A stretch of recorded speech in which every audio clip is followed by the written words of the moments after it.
Okay, I see that now too. So you're on vacation. I am. I Uh, am. yeah. So when I hired you, what, about a year and a half ago, I offered you, what was it, 3 weeks of vacation time? That's right. Yeah, that's true. And then when you actually take vacation, then suddenly I have to do real work, and I start regretting ever offering you any vacation time at all. But thank So you that for means I break. can't negotiate for more next year. Is that what you're saying? Well, we'll reset the clock at zero, then you for more. How about that? Yeah, yeah. So here I am on vacation. It's true. Yeah, at the Domes of Alunda, the Marriott property that went up from 45K a night to 85K a night. So yeah, I'm enjoying the chance to relax a little bit. And I see you've been busy this week. Yeah, so we're in northern Michigan. My son is working this summer at a family alumni camp for University of Michigan, and we drove up north to drop him off, and then we made a little vacation out of it too. So that's Nice. been pretty good. But I have been, working through the vacation a bit. Right, right. Well, I'm glad to be able to join you to take a few minutes of this beautiful Cretan afternoon, or Cretan, I suppose is what they say, afternoon. Yeah, here at the Domes. It's quite pretty here in Crete. Although I saw some of your pictures from northern Michigan, and little did I know northern Michigan is beautiful too, huh?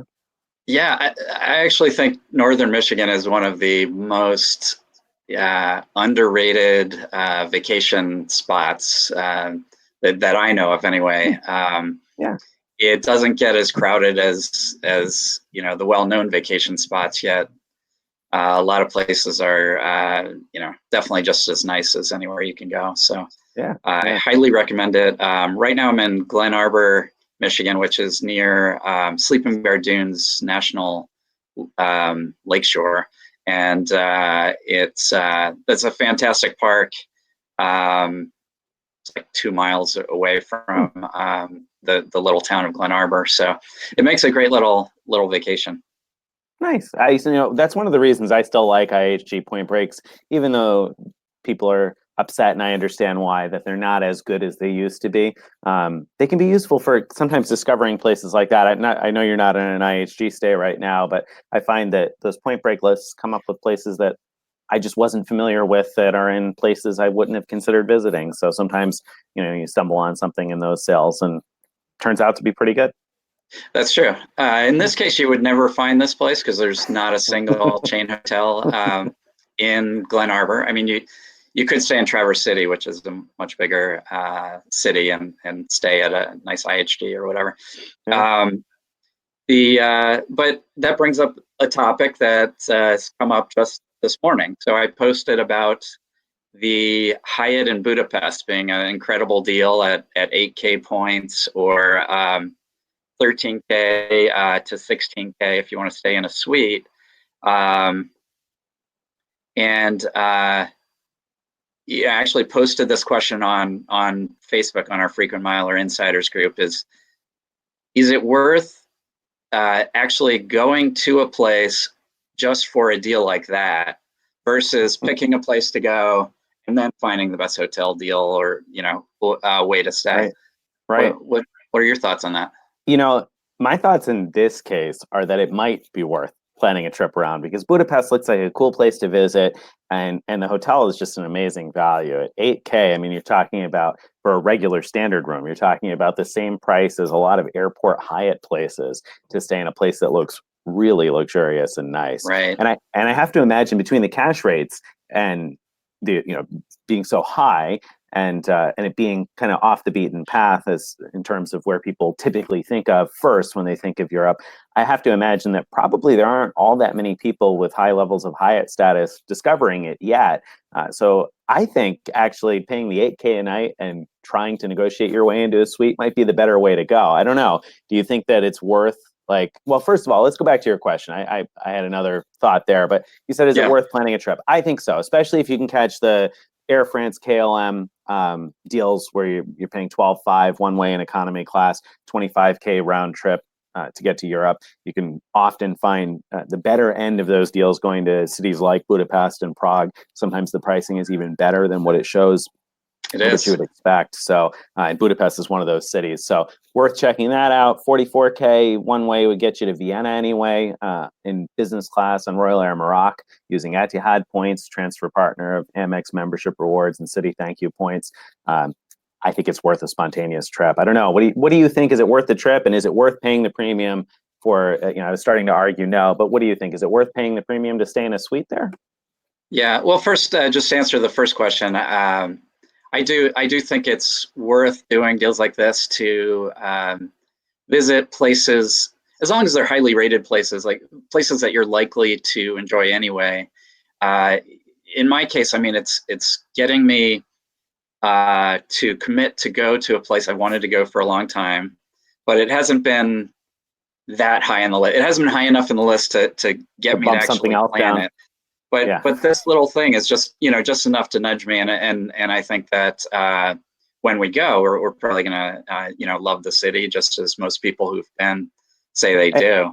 And I got to say on that note, it almost pushed me also. Earlier this week, I was fighting to try to find a way to get to Budapest for 2 nights because I had 2 nights to play with between, I was in Zurich last week and then I'm at Domsavulunda now. And so I had 2 nights to play with in the middle, and I was really trying to make Budapest work. Just the flight times weren't lining up the way I needed them to, but I almost did because I was already in Europe. And that's another nice thing about being in Europe. Flights are often so cheap that if you're going to visit anywhere else in Europe, tacking on a couple of days to go to Budapest is really not going to be too difficult to do for most people. Right.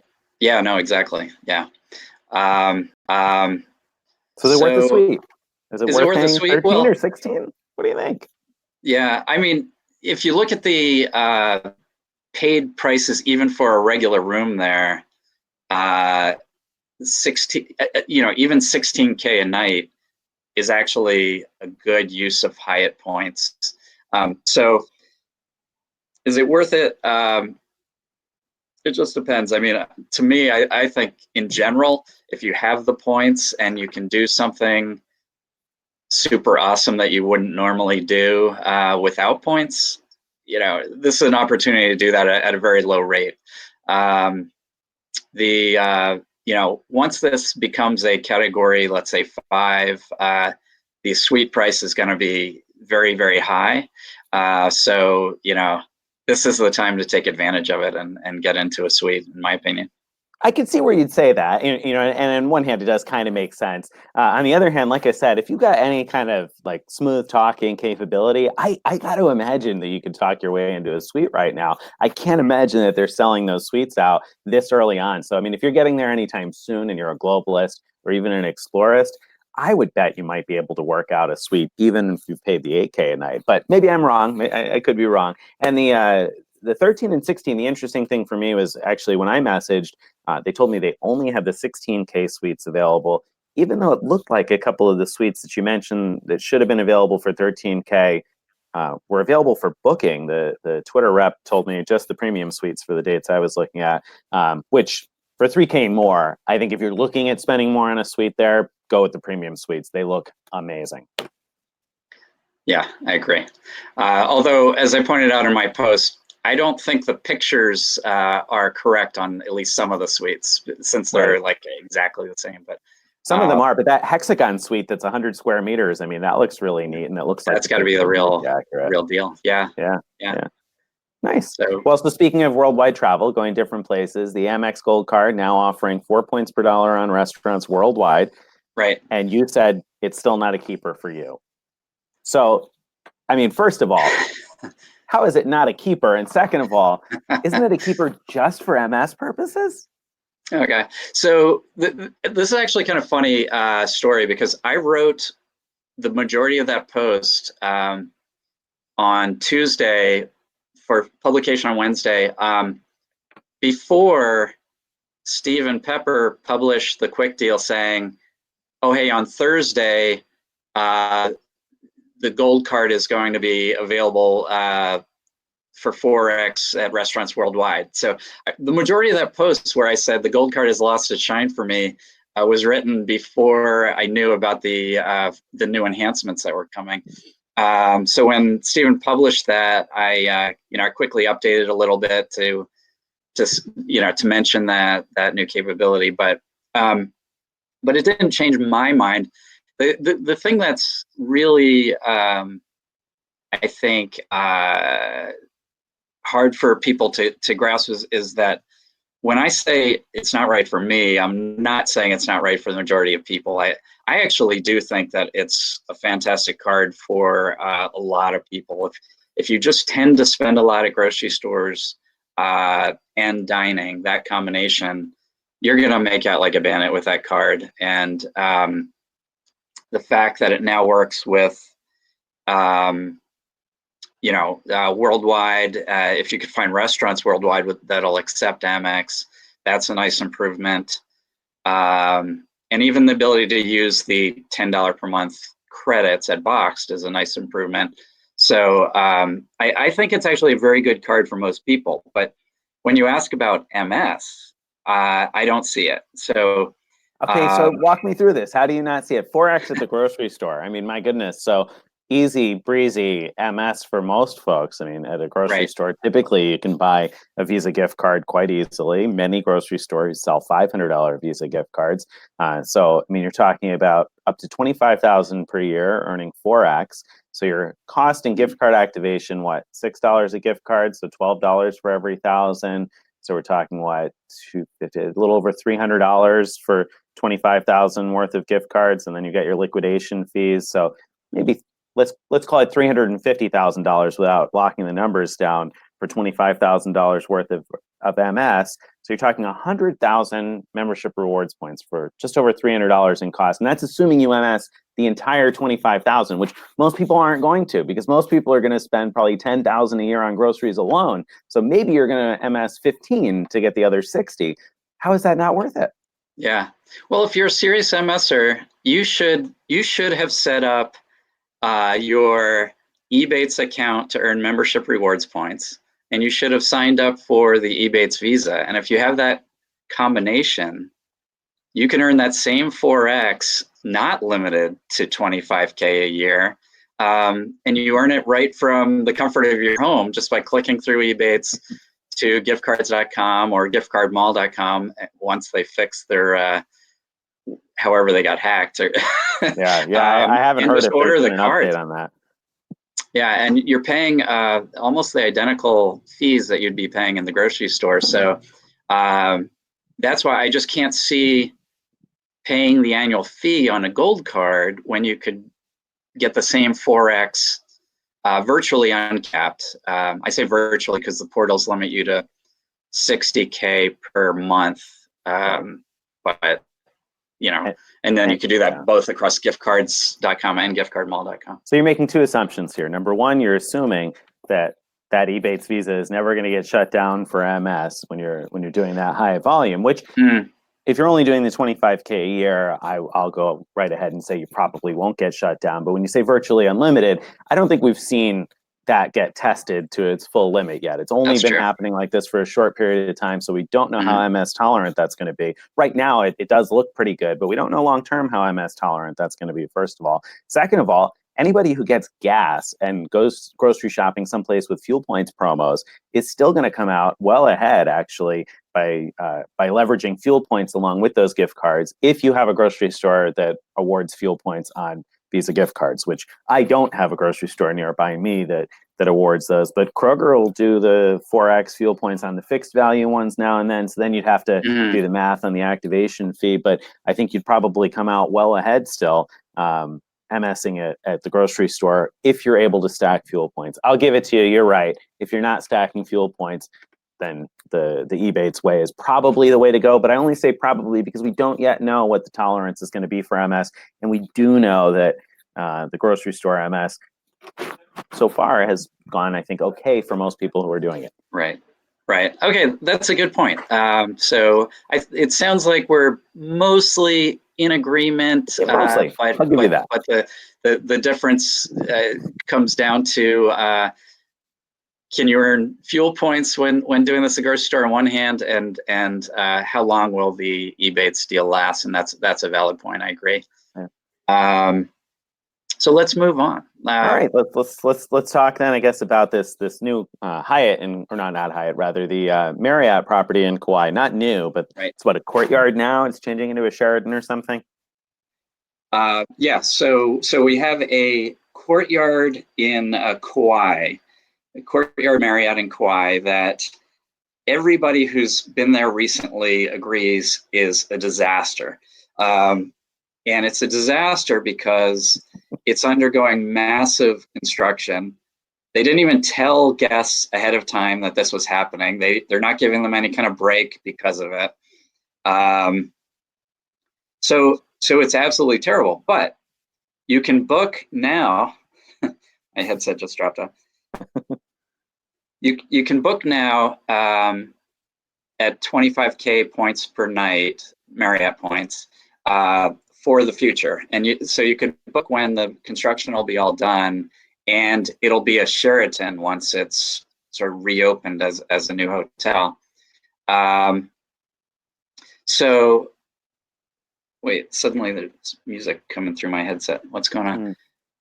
I don't hear the music on my side of it, but oh man, this is weird. All right, I am going to change to maybe it's a video or something playing in the background. Oh, that's probably what it is. Why don't you talk while I'm Yeah, trying okay. to... So, all right. So this place, it sounds pretty good, right? Because now it's a Courtyard. It's going to be a Sheraton. And the nice thing there is if you've got a Marriott status, Platinum status, or higher, then you would get free breakfast at Sheraton. Whereas right now at Courtyards, you get $10 per guest per day. So $20 if you have two people in the room. And it's capped at two adults per room for that credit. And actually, I recently stayed at a Courtyard for the first time in years, and certainly the first time since I had Platinum status. And my wife was with the baby in the room. Baby was still asleep. I went down to go grab breakfast, and they told me I could only have one $10 credit at the Courtyard because the other person wasn't standing there with me. And I kind of argued back that I have to go wake up my son or leave him alone in order to have two people here to get the credit. But apparently that's the way it works, at least at the Courtyard I stayed at. So suffice it to say, the breakfast policy at Courtyard kind of stinks for Marriott elites. So it'll be nice to see the change to Sheraton, where Marriott elites will be able to get free breakfast. So that's a good argument in favor of paying the 25K, although I've got some reservations, but see what I did there with reservations. But we'll come back to that in a second. So great value. I'll agree. 25K Marriott points in Hawaii to stay at a Sheraton is probably pretty darn good, especially on Kauai, my favorite Hawaiian island. Should I transfer Ultimate Rewards points in order to No book way. that? Why not? Do not do it. Well, you know why? Because you can instead use those same 25K points at the Grand Hyatt Kauai, which you stayed at recently and loved. I did. So, it was fantastic. I wouldn't in a million years consider transferring Ultimate Rewards. So you would be absolutely insane to transfer your Chase points. I mean, maybe I guess if you're short like 2K, right. You need Some small amount. I'd actually go so far to say I think this is primarily a great opportunity if you're sitting on 25K certificates, like either the travel package 5-night or 7-night ones, or a bunch of those credit card 25K certificates. That's where you're getting, the best value by booking this Sheraton in advance. And I think that the key also is to keep your plans flexible enough so that if it turns out the construction isn't done by the time you're ready to go, you have a backup plan. Or if you read reviews before you go and the new Sheraton isn't any good, then you'd want some sort of backup plan too. Well, right, and you also need the backup plan in case you just get Bonvoyed in some way, and your reservation gets lost or your points disappear or whatever it might be. I mean, we keep hearing all these horror stories from Bonvoy, and I think that's my other reservation with booking this place. So I'll agree with you. If you've got a 7-night cert or a 5-night cert, it seems to me like a great way to use it. Love Kauai, and truly, there's so much to do and see, and it's just a beautiful island that whatever room you end up sleeping in probably won't matter all that much. If you want a nice place, go to the Grand Hyatt Kauai because it is beautiful. It's very nice. But that said, I would say if I had a 7-night cert that was limited to 25K a night, I would definitely consider using it there, except for all the problems that Bonvoy keeps having. I mean, Are you surprised that Bonvoy is still having these problems? Are you over it and ready to move on? Are you finding your experiences are better than others? Do you think people are just complaining because they're complainers? Is it just noise around the edges, as they say? Have they smoothed this out, or is Bonvoy still a disaster in your opinion?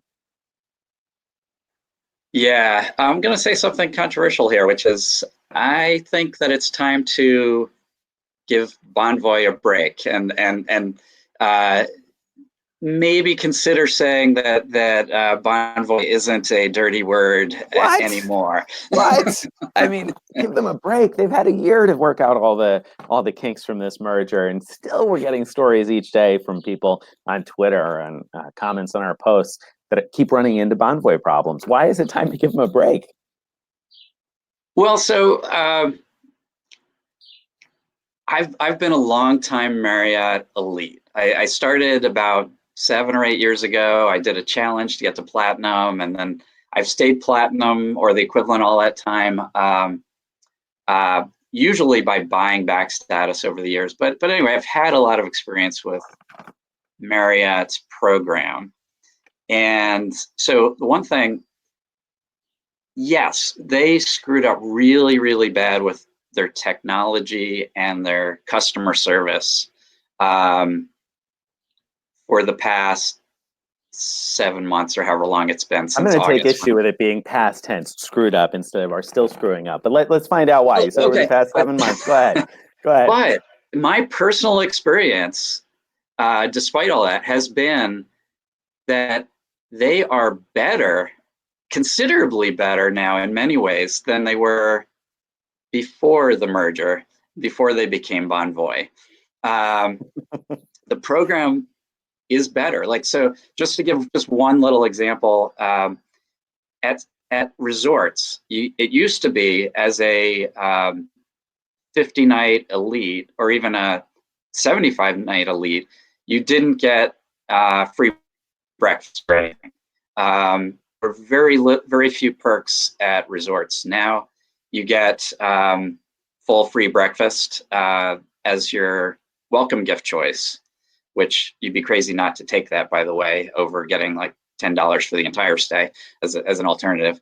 And I think that there's a lot of the issues we hear about every day, including the stuff that you reported earlier in the week in your Almost Bonvoy post, are things that are not new and are not unique to Marriott. It's just that whenever anything goes wrong, Marriott's biggest problem is they gave a name. They created a name that we could give to everything that goes wrong, and it makes it more salient. But the truth is, for a lot of people, I think the program's actually better than it was before, and so yeah, it's time to All give them a right. break. Well, okay. So breakfast at resorts, I agree. That's nice. That's a good benefit to have. And in some places, the recognition for elite status has been quite good. I'm staying right now at the Domes of Alunda, and I didn't receive a room upgrade, but I did receive, and platinum members apparently receive a voucher for a free meal at the restaurant, not including drinks. So there have been some nice perks like that along the way for platinum members, I found. So there are some things that Bonvoy does well. There's not. I'm not going to argue that Bonvoy is a terrible program. It's not. However, I think that when you say the same kind of problems happen with everyone, that just doesn't seem true to me. I've never canceled with a free night certificate through IHG or Hyatt and not had the certificate pop back into my account. Like that's never happened to me. I've never heard about that happening to anybody else. Have you? Well, I could have sworn it was one of the reader comments on your post that said Was that it it? happened to them with Hyatt. I No? I I maybe it was. Maybe I glossed over that or selectively forgot it. But I don't remember reading that kind of complaint before. And yet these days it seems to be just kind of a common thing that's happening. And in my case, I was lucky. I was able to get it fixed right away. But Richard Kerr on Twitter there was like 4 days later and they still didn't have it fixed. He finally canceled his reservation, and then the next day they supposedly had the certificates again. And at that point, he'd already changed plans. And I feel like we keep getting those stories. And I think my complaint with Marriott Bonvoy has been that there is no way for people to get those complaints addressed. There's no central contact person or group or place, because you contact the Twitter team and they often say they can't do anything, or you need to call, and you call and you escalate it and this and that, and you still don't hear back for days. Whereas I feel like typically when I've had a customer service issue with Hyatt, for instance, it's almost always fixed on the phone in one call, or via Yeah, the Twitter concierge. That doesn't seem to be happening with Marriott. And at this point, they're big enough. They've got enough market share. My goodness, you'd think they could handle these customer service complaints. No? all right. I give it to you about the customer service, especially the contrast with Hyatt. Hyatt does it right. And the fact that the Hyatt concierge on Twitter is able to do things for you, whereas you're right. My biggest frustration probably with Marriott is that they don't enable their reps, at least over Twitter, to do anything, as far as I can tell, other than to respond in unhelpful ways. Right. But still, I think Hyatt's actually, it's sad, but I think Hyatt's actually the exception in the big chain world, rather than Marriott being the exception. That's been my experience. I haven't had particularly good experiences with that sort of thing outside of Hyatt. That might be true. I think that there are two things at play with Marriott. I think, first of all, there's the fact that they took on all of the Starwood elites who were used to a program that was really good with customer service and used to something better. And you might say that Marriott has improved, but it hasn't. I don't think you'd even argue that it's improved to the point where it's as good as Starwood was. Maybe you would argue with me on that, but I don't think so, right? It's at least equal to how it was before the merger. So yeah, maybe. Which is not saying much, I agree. Right. So I think that that's a big part of the issue too, that it hasn't improved. And at this point, taking on that huge market share, the amount of resources that Marriott has, I think people would expect it to have gotten more significantly better and more consistent. I think that people are finding that it's not consistent, and that's one of the things you look for if you're going to give a program your loyalty and stay 50 nights a year or 75 nights a year. You want consistency, right? And at this point, you can count on breakfast at most places, but you're not going to get it at 5 or 6 brands, and you're only going to get a $10 voucher at this other brand. There's very little consistency, and you would think at this point they could at least iron that out. And then, like we said, the customer service issues, I just don't think there's a good excuse other than laziness at this point, or I shouldn't say laziness, no, a lack of desire on corporate's behalf to fix that, because you would think that enabling your people to make changes or to be able to be helpful should be a rather simple thing. Though I'll agree with you that in most of the world, I feel like customer service and most of the travel world is we find ourselves disappointed in it now and then. Hyatt being a good exception. I don't know. I think that generally speaking, I'm an easy to please customer, but man, I see the stories that people keep posting about different ways they've been Bonvoyed, and I still sympathize with them, even if you don't. Lastly, would you feel different if you were one of the people who got the $50 or $100 e-gift card that they were sending out? I didn't get one, by the way. I didn't get one either. Maybe I would. At least I'd feel $50 better. No, I didn't get one of those. I was jealous of the people who did, but I don't think I would feel much differently. I mean, that's nice. That is good that they're making some sort of an effort. I will give them that. I feel like there are some efforts like that, but I would much rather have seen them invest that money in a call center full of reps that are empowered to do something than give out the $50 gift cards, because that'll be nice for 5 minutes when it covers half of your room for a night, or a quarter of your room, or whatever the case might be. But the times when you need help, being able to get a hold of someone who can help you are much more important to me. And in my case, luckily this week I was able to get that. I thought I was going to be Bonvoyed on that one, but I was able to get somebody who fixed the problem, and that was a pleasant surprise. So I hope that there's more coming, Marriott. If you're listening out there, I hope that there's more of those pleasant surprises coming. To love Marriott, you have to also love like call center roulette, where you have about a 1 in 6 chance of getting someone who can help you. And I really had very little faith that was going to happen. And then I had even less faith when she told me that my certificate was restored and that it just might take a while for me to be able to see it online. I was thinking, oh, okay, yeah, sure, right, it's back.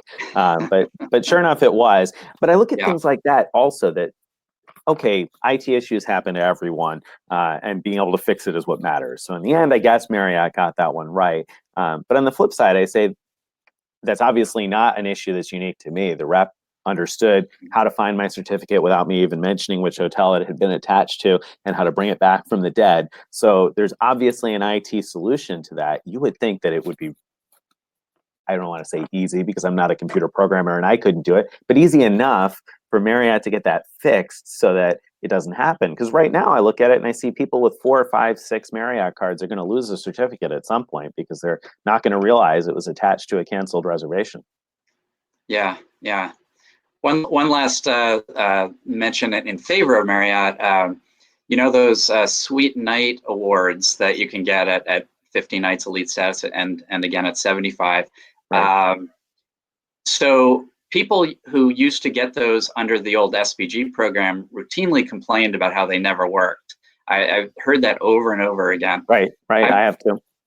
I've now used them twice at Legacy Marriott, not SPG properties. So that never was an option before. Both times it worked very well. So it seems like the Legacy Marriott properties did not get the memo from the Legacy SPG properties. They should be hard to use. Yeah, I'm debating whether or not that's a nice improvement. Whether or not to pick those when I hit 50 nights, because I'm going to hit 50 nights by the end of the month, and I'm debating whether to take 5 nights to try to make my way to Titanium, or 5 elite qualifying nights. That's one of the options once you've hit 50 nights to get 5 extra elite qualifying nights or the 5 Sweet Night upgrades. And I'm really having trouble deciding between the two. Should I go for Titanium or should I stick to Well, I mean, nights? if you're close to Titanium and 5 nights would put you over, then that's a no-brainer, because you would get to the 75 nights and then could pick Sweet Night awards at that level. Right. But you're probably not, it's probably not that crystal clear, right? Like you might be like, well, I might make it anyway. Right. I mean, I'm going to be at 60, I want to say, or no, I'm sorry, 55 right now without anything else booked yet. And so if I took those 5 extra, I'd be at 60 one meeting and I'm at 70. And then I'm, between now and the end of the year, I'm sure there'll be at least 5 nights that'll come up that'll put me at 75. That's assuming I take the extra 5 elite qualifying nights. So that math is assuming I take the 5 elite qualifying nights rather than the upgrade awards. So it's a little tougher for me to decide. Otherwise, I'd end up 65 nights and keep my suite upgrades. I haven't decided yet. Yeah, that's a tough one. Speaking of not being able to decide, Capital One, we got those the transfer bonus to Air France right now, KLM. Right. So just a little background. So this is nice. This is their first transfer bonus that puts them sort of above their normal transfer ratio. So just to explain what I mean by that is most Capital One transfer partners are 2 Capital One miles to 1.5 airline miles, but they have a few of them where it's 2 to 1, so it's really bad. And the first 2 Capital One transfer bonuses that they offered brought those 2 to 1s up to par at 2 to 1.5, if I'm remembering correct. Yeah, so it just sort of brought them to reasonable is a way of thinking about it. Right. Now this month we have transfer bonus to Air France, which Air France was already a 2 to 1.5 ratio, and so now it gives you 2 to 1.8, or very close to 1 to 1. So this is the first transfer bonus to get excited about. And obviously, I think you would agree, if you see a good use for Air France miles that you're ready to book, you might as well take advantage of the transfer bonus while it's here, right?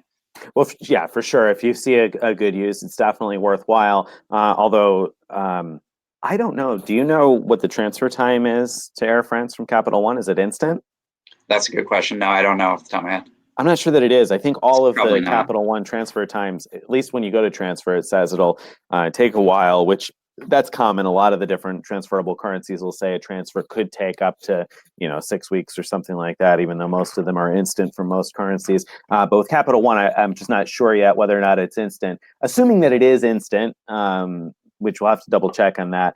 But if it is, then I would say, yeah, if you see an opportunity, of course you have to go for it. But the question then becomes, should you speculatively transfer your miles to Air France KLM right now, to Flying Blue right now with the transfer bonus, figuring, well, I mean, this is as good as it gets, right? I mean, you're getting almost 1 Right. 1-to-1 on your transfers. So, almost 2 miles per dollar spent on the Capital One Venture card. Is it worth transferring speculatively? And then, second question, is the Capital One Venture card a viable everyday card for people now? Like, is it relevant again in the sense that, is this a card that people should be considering more?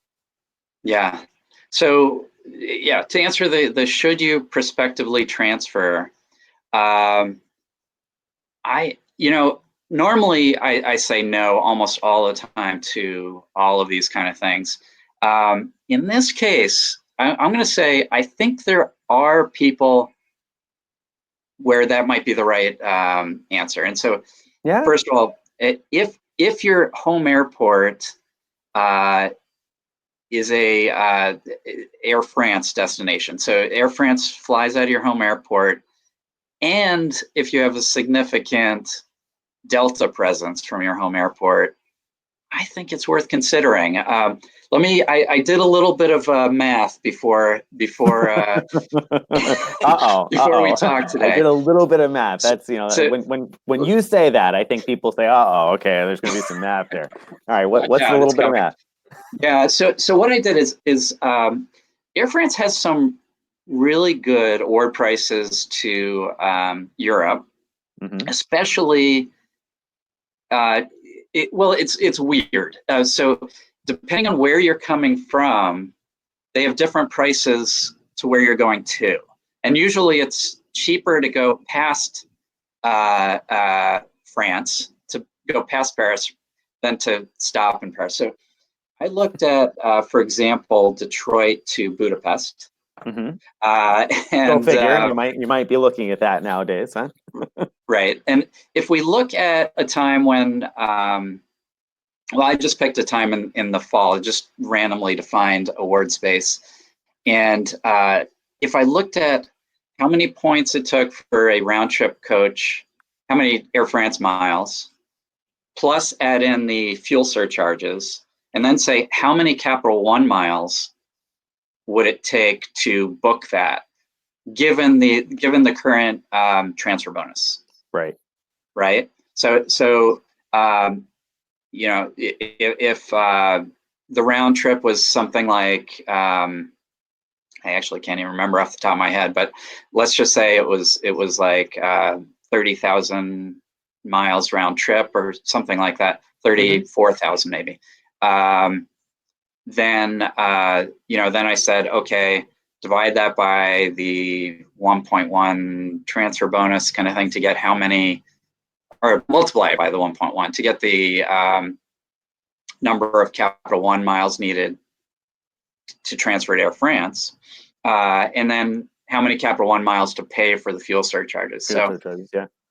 here's some numbers I came up with that for the random dates I was looking at in the fall, it Now, would wait, let me cost, just interrupt you to make sure that everybody that's listening understands what you're saying. So, yeah, so Greg's going to yeah, figure out the number of miles because of the transfer bonus. So, however many miles you would need in Air France, it's going to figure out how many miles you'd have to transfer. But then also, because you can redeem Capital One points at a value of 1 cent each, he's also looking at the fuel surcharge price. You're going to figure out how many more miles that adds at 1 cent each, so that you can cover the whole thing and not pay a dime out of pocket. Right? that's right, that's Okay. right.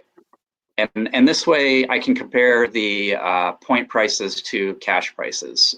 Very straightforward. So in this case, round trip to Budapest in economy from Detroit, about $700 in Capital One points, versus the best price I could find for the same dates, $900. So a little bit of savings. I mean, significant savings, but still not, blow your mind savings. Mm-hmm. That's if you fly across the pond on Air France metal, as opposed to Delta. If you fly Delta, it's a bit more expensive. Air France charges more for the Delta flight, $810 total. So the fuel surcharges were a bit less, but because the miles were more, Miles were more. came to $810. But still, it's a savings over paying cash. Mm-hmm. One of the overlooked things is if you pay cash, you're stuck probably in something like economy, and with no changes allowed. When you book with Air France miles, though, they have approximately a $50 change fee, cancel or redeposit fee. So you're getting That's huge. almost a fully refundable ticket for, right, in those examples, $700 or $810. Now, what about business class? I looked at just one way. Business class, again, Detroit to Budapest, it would cost me $820 using the prospectively transferring points to Air France and then paying the fuel surcharges, about $200 in fuel surcharges, all with Capital One miles. $820 worth of points to do that. I didn't look at business class fares for that time because one-way fares tend to be ridiculous anyway. But for business class, that's an incredible price. Yeah, absolutely. One more number that I found. Looking at the promo awards going on right now, Air France promo awards, Houston to Budapest. So Houston is one of the cities.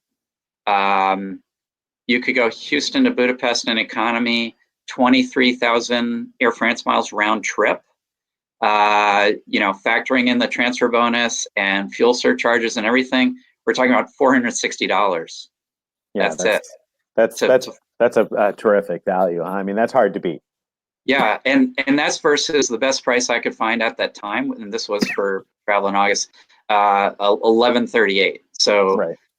It's a huge discount when you could take advantage of Air France's monthly promo awards. Right. Well, so anyway, talking like what? Not even, or a little more than half of the welcome bonus on a venture card, then getting you round trip from Houston to Manchester there, right? Houston to Budapest. Only 23,000 round trip, so it's less than the right. Less than half. Yeah, so you could book two people with a $50K sign up bonus. Right. Yeah. Right. Yeah, that's. Oh well, that was $23K. Sorry, 23K, before the bonus, for the conversion. So not with the transfer bonus, I think you're probably right that it's it's about maybe 80%, I guess, of a welcome bonus. But that's still great, being able to get round trip to Europe for not a penny out of pocket using the bonus on that card, and then you look at spending 8,000 points a night at that new Hyatt in Budapest, or 13 or 16. You can get a pretty terrific vacation on the cheap there.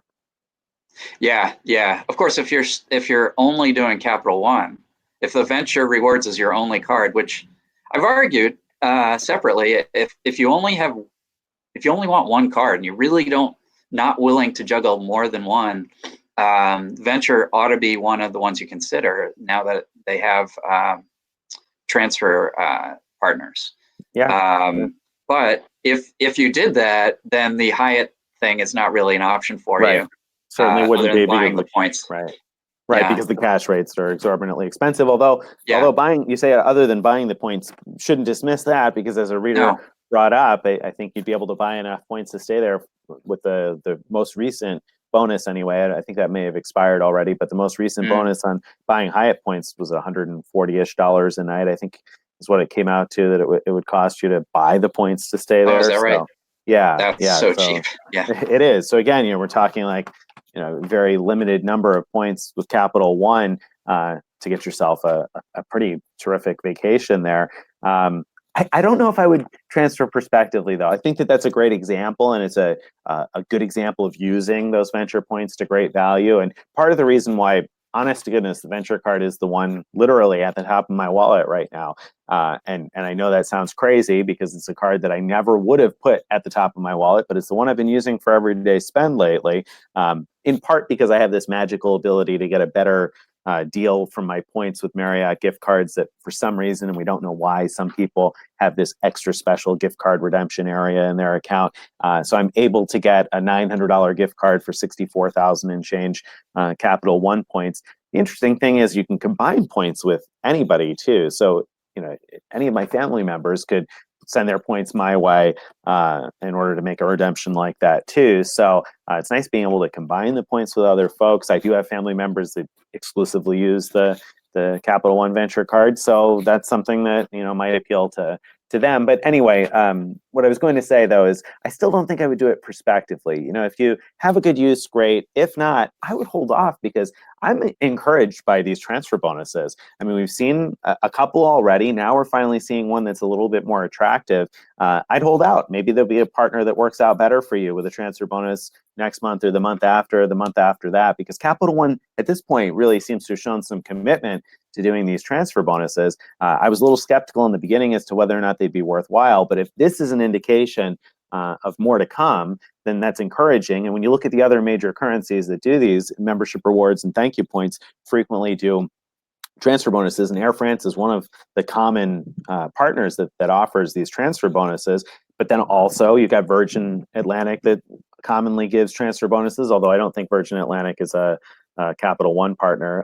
But Not you go yet, through right? you go through the list of Capital One partners, and you'll see there's a couple of others. Life Miles in particular, I would probably hold out and see if I see a Life Miles transfer bonus, because I've just been finding great value out of Avianca Life Miles lately. So I think if you've got a use for it now, great. But I don't think I would recommend prospectively transferring. I don't think you're crazy to do it. I think you made some good arguments as to why. So I'm not going to say that Greg's nuts on this one, but I don't think I would recommend it. I'd hold out because maybe something better will line up for you.